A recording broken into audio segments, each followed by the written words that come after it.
예, 모두들 평안하신가요? 코로나도 심각해지고 여러 가지 상황이 안 좋습니다. 하지만 우리가 기독교 역사를 볼 때 성도들에게 입장에서 보면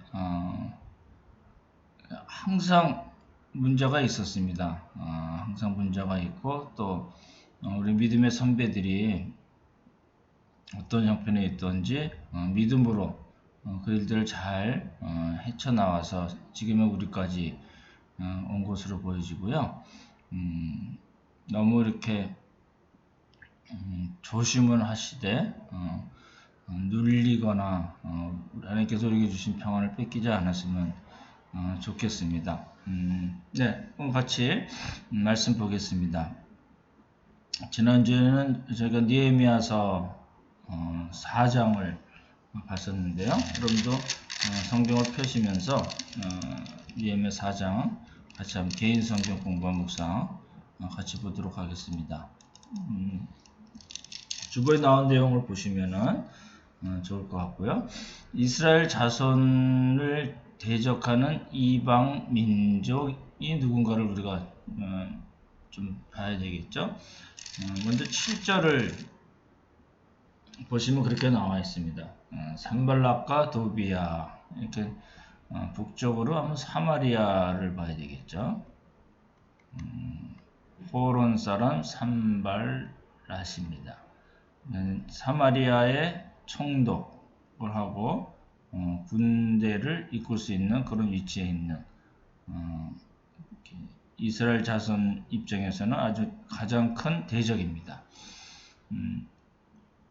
그리고 암몬 사람 도비야.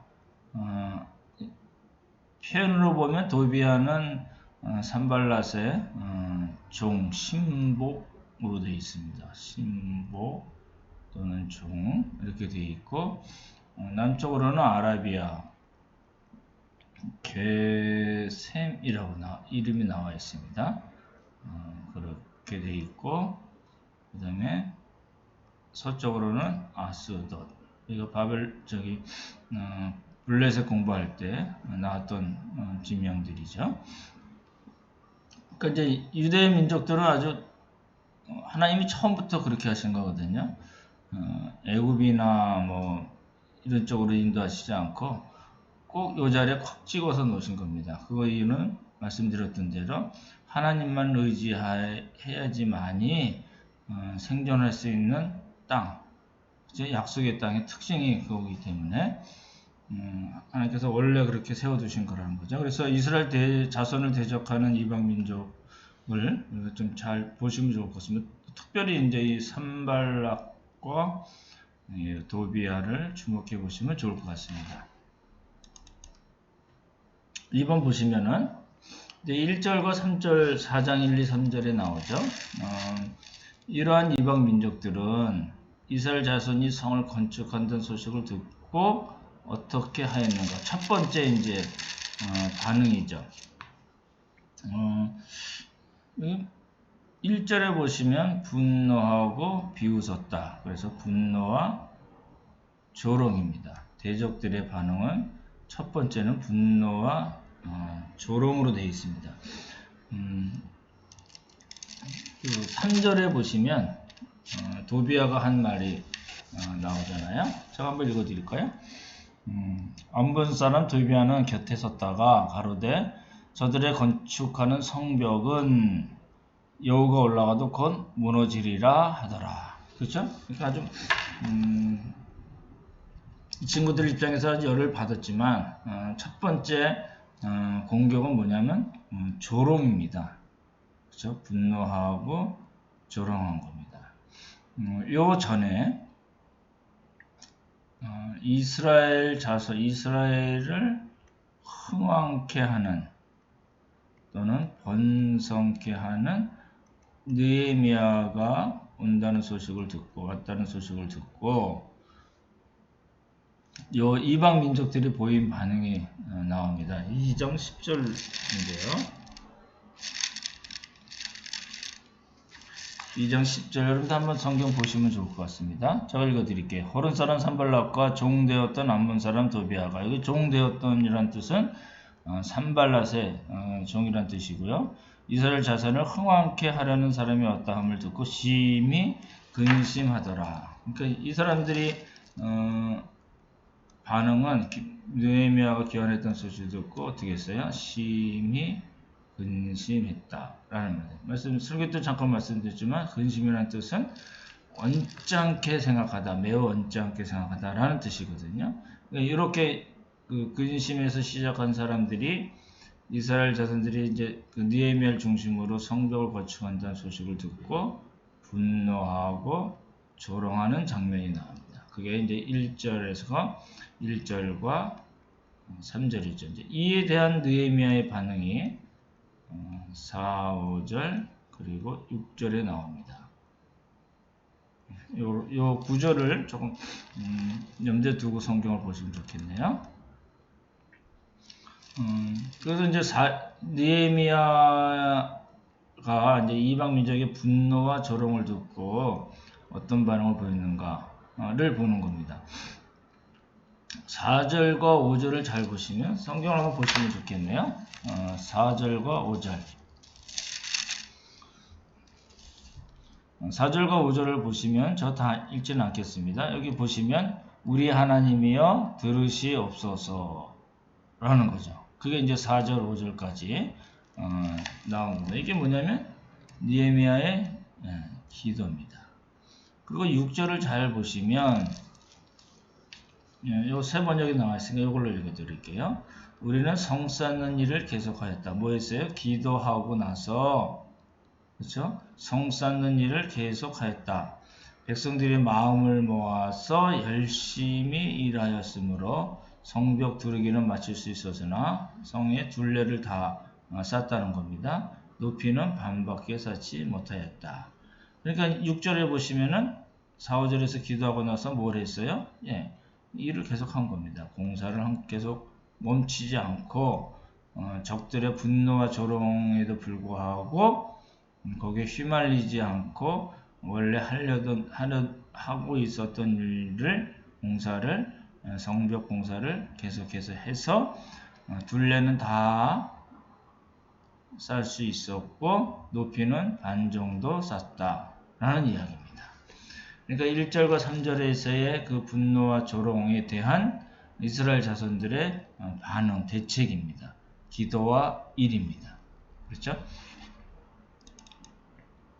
4번 보시면 거기서 이제 그래서 성벽을 쌓고 하나님께 감사드렸다 이런 얘기로 나와 있지 않고 성벽이 더 진행되면서 또 다른 일이 벌어집니다. 이방 대적자들은 어떤 계획을 세웠는가? 7절과 8절을 보시면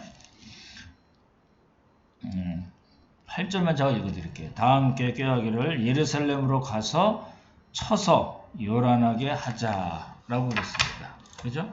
그러니까 이 사람들이 하려는 게 뭐예요? 군사적 무력 공격입니다. 친다는 건 뭐예요? 거기 다른 종교 나죠? 살육하다. 그래서 공사를 못하게 하자라는 게 이방 대적자들 원수들이라고 표현이 되어 있는데 그 사람들의 계획이다라는 겁니다. 그러니까 1절에서 3절까지 그리고 4절에서 6절까지 이렇게 한 묶음이 되고 그렇죠? 그리고 이제 새로운 묶음이 새로 시작되는 거죠. 2라운드라고 표현되는데 그게 이제 7, 8절이고 그 다음에 보시면 거기에 대한 반응이 두 가지로 나옵니다. 느헤미야의 반응 그리고 이스라엘 자손 일반 백성들의 반응 이렇게 두 가지로 나옵니다. 그게 이제 9절에서 12절까지잖아요. 그래서 9절을 보시면 느헤미야와 느헤미야의 동력자들의 반응이 나옵니다. 우리가 라는 말이 나오죠. 9절 보십시오. 우리가 우리 하나님께 기도하며 저희를 인하여 파수꾼을 두어 주야로 방비하는데 그러니까 첫 번째 반응은 이스라엘 자손 중에 느헤미야의 동력자들입니다. 그 느헤미야가 무엇을 했나요? 역시 마찬가지로 기도하고 주야로 파수꾼, 경비병이겠죠, 그죠? 파수꾼을 세웁니다. 그래서 여차하면 이제 전쟁에 임할 생각을 했던 거죠. 그게 이제 느헤미야와 느헤미야의 동력자의 반응이고 이스라엘 자손들의 반응은 조금 다릅니다. 그래서 10절에서 12절 보시면 10절에는 칼 하나 더 만들면 좋겠네요. 10절에는 유다 백성들 사이에 떠도는 이야기들이 나옵니다. 그렇죠? 그래서 그런 이야기들이 있었다. 무슨 이야기냐면 흙무더기가 아직도 많거늘. 왜냐하면 성을 쌓으려면 흙이나 이런 벽들 같은 게 많이 필요했을 거잖아요. 돌하고. 근데 힘이 이제 없어졌다. 쇠하였다. 그래서 우리가 성전을 건축하지 못할 것이다. 그러니까 이제 완전히 좌절을 한 거죠. 그래서 포기 상태에 간 겁니다. 이 사람들은. 거기에 대해서 대적자들의 방이 11절에 나오죠. 우리의 대적들은 이르기를 그렇게 나오죠. 주요 내용이 뭐냐면 아까 말씀드렸던 대로 예루살렘을 쳐서 살육하고 공사를 못하게 하자라는 겁니다. 그게 이제 11절에 대적들의 이야기고 그 다음에 12절도 나오죠. 12절은 이방 민족들 근처에 사는 유대인들입니다. 이 사람들도 10번이나 야 빨리 와서 우리 도와줘야 돼. 쟤들이 쳐들어오는데 몇 번을 그랬다고 10번을 그랬어요. 그러니까 불안만 더 가중시킨 사람들이고 이 사람들은 포기를 했고 적들은 와서 죽이겠다고 그렇게 준비하고 있는 그렇죠? 그런 상황을 저희가 볼 수가 있습니다.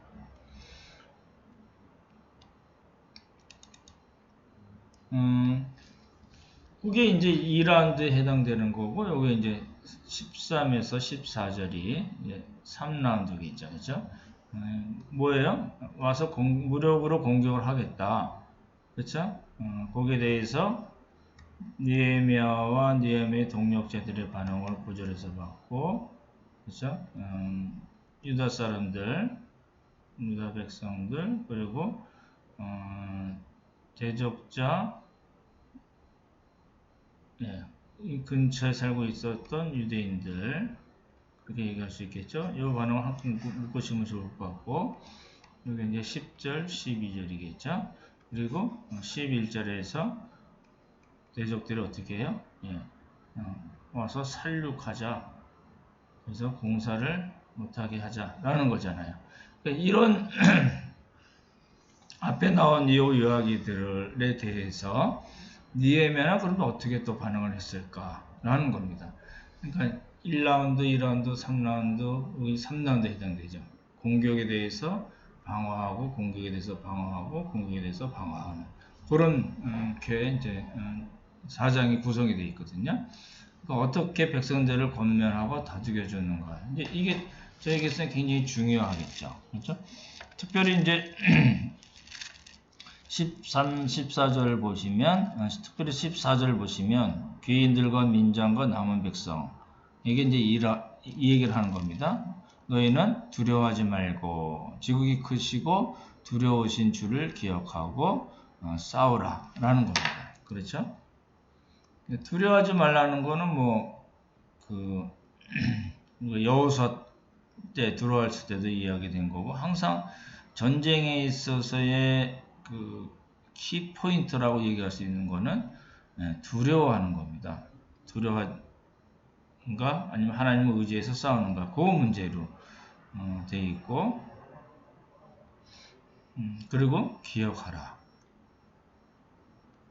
어떤 하나님을 기억하라는 거죠. 크고 두려우신 주를 기억하라. 왜냐면 왜 기억하라고 했을까요? 왜냐면 이스라엘 자손들의 역사 자체가 하나님으로부터 시작되고 하나님의 보호와 인도하심으로 지금까지 왔거든요. 그러니까 그 하나님을 기억하라. 그렇죠? 예. 그리고 뭐 하라고요? 싸워라. 겁니다. 그렇죠?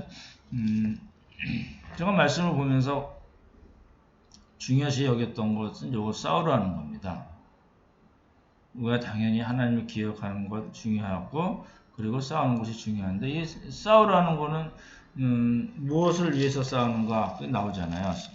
14절 끝에 보시면 너희 형제와 자매와 아내와 집, 그렇죠? 형제, 자녀, 자매, 형제, 자매, 아내, 집. 이거는 문자적으로 해석할 것이 아니고 이 내용이 뭐냐는 거죠. 하나님의 구원 역사를 담당할, 구원 역사에 쓰임을 받을 언약 백성이라는 의미입니다. 이걸 놓치시면은 느헤미야가 성을 쌓고 하는 뭐 이런 일들이 어떤 한 이스라엘이라는 민족의 생존을 위한 것으로만 볼 수가 있거든요. 그렇지 않고 그런 각도에서 쓰여진 게 아니고요. 전체 하나님의 백성들, 하나님의 구원 역사를 감당할 그 구원 역사에 쓰임을 받을 언약 백성 이라는 의미로 그 언약 백성을 위해서 두려워하지 말고 하나님 기억해서 싸워라 라는 게 느헤미야의 권면이었습니다. 그걸 놓치시지 않으면 좋겠네요.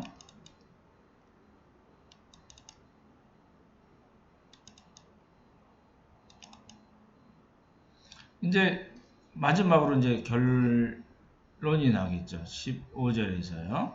그러니까 1, 3절에서 공격에 대해서 4, 5, 6 그렇죠? 그 다음에 7절에서 8절에 대한 공격에 대해서 9절 그리고 10에서 12절 이렇게 되겠죠. 그렇죠? 분노하고 조롱했던 거 그리고 군사적 공격에 대한 그렇죠? 그 각각의 반응을 이렇게 보시면 좋겠습니다. 이렇게 그 문단 나열이라고 하죠. 본문을 보다 보면 그게 자연스럽게 보여지거든요. 그리고 나서 이제 결론이 나는 거죠. 그렇죠?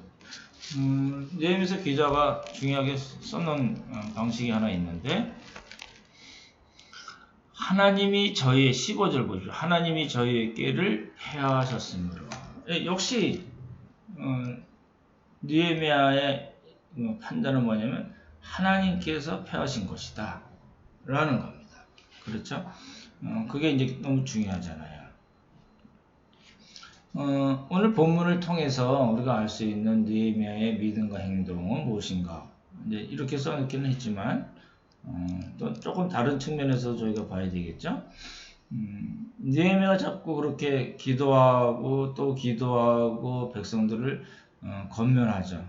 두려워할 거 없고 하나님만 기억하자. 그리고 우리가 언약 백성으로서의 싸움을 싸우자라는 거거든요. 그거는 뭐냐면 영적 싸움을 염두에 두는 거죠. 영적 전투입니다. 그래서 사단의 말씀드렸던 대로 사단의 가장 최고의 전략은 뭐냐면 자기가 없다는 겁니다. 그걸 자기가 있는 거를 밝히지 않는 거죠. 그렇죠? 최고의 전략, 사단의 최고의 전략 기억해 두십시오. 그래서 우리에게 있어서 중요한 건 뭐냐면 사단이 있다는 거죠. 우리를 공격하는 사단의 공격이 있다. 우는 사자와 같이 삼킬자를 찾는다 그러잖아요. 이걸 놓치시면은 느헤미야서의 그 싸움을 놓치게 되는 거거든요. 그래서 느헤미야는 이걸 기억을 한 거예요. 그렇죠? 우리에겐 영적 싸움이다. 이건 단순히 벽 하나 쌓는 게 아니다. 성벽 쌓는 그 정도의 싸움이 아니고 영적인 싸움이다. 이걸 또 어떻게 볼 수 있냐면 그 후에 12년 일했는데 11년 동안의 그 느헤미야의 사역을 보면 우리가 명백히 알 수 있거든요. 영적 싸움이 하나님의 공동체를 세우는 그 싸움이라는 겁니다. 당연히 사단이 싫어해서 자기 졸개들 사정으로 얘기하자면 산발랏이나 도비아나 게셈이나 뭐 아스돗 이런 사람들을 통해서 이스라엘 자손들을 공격한 거죠. 그런 관점에서 우리가 보면 좋을 것 같습니다. 그러면 이제 이걸 우리가 우리 삶에 어떻게 적용할 수 있을까라는 거잖아요. 우리들에게 주는 메시지가 뭔가? 제가 그렇게 말씀드렸습니다. 건강이나 사업이나 부부, 자녀, 대인관계, 어떤 감정적인 것, 네, 이런 모든 것들이 다 우리를 공격하는 것들이라는 겁니다. 근데 중요한 건 뭐냐면 어떤 사람에게 이런 공격을 하는가? 하나님께서 기뻐하시는 공동체를 세우는 그런 사람들을 이런 방식으로 건강이나 사업이나 부부, 자녀, 대인 관계, 감정적인 거, 뭐 당연히 영적인 것도 당연히 포함이 되겠죠. 네, 이런 것들로 우리 믿는 사람들을 공격한다는 겁니다. 사단은 말씀드렸던 대로 아무나 공격하지 않습니다. 그냥 놔둬도 알아서 지리멸렬하게 없어지는 사람들은 일부러 건들 필요가 없잖아요. 그렇죠? 그래서 우리에게 오늘 줄 수 있는 메시지가 뭔가? 이 이야기, 성벽 쌓는 이야기는 벌써 2500년 전 이야기니까 우리랑 관계없는 거고, 성전 1차 와서도 성전 완공하잖아요. 사실은 이거는 우리랑 관계없는 일들입니다. 우리에게 주신 메시지 뭔가? 본문에서 그걸 찾아야죠.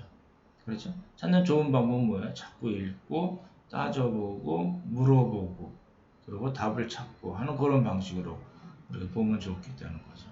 그러니까 큰 틀은 하나님께서 기뻐하시는 공동체를 만들자라는 거고, 그렇죠? 좀 안으로 들어가면 우리에게도 이런 싸움이 있다 라는 겁니다. 그러면 싸움이 있는 것을 알면 그럼 우리가 어떻게 대책을 마련할 건가? 그렇죠? 니에미아의 경우에는 기도하고 파수꾼 세우고 사람들을 모아놓고 건면하는 이런 일을 했었잖아요. 우리도 우리 개인, 가정 그리고 교회 공동체가 사단의 공격에서 우리가 이기려면 승리하려면 어떻게 할 건가를 생각을 해놔야지만이 가능하다는 겁니다. 여러분 개인에게는 또 가정적으로 어떻게 할 건가를 한번 잘 생각하시면 좋을 것 같습니다. 그렇죠? 네, 오늘 거기까지 보고 마치겠습니다. 날씨도 춥고 여러 가지 어수선한 때이긴 하지만 이건 역시 어떤 측면에서는 다는 아니겠지만 어떤 측면에서는 사단이 우리를 공격하는 곳이 될 수도 있습니다. 그럴수록 우리가 믿음으로 잘 이겨내는 그런 모두가 되기를 바랍니다. 수고 많으셨습니다. 샬롬.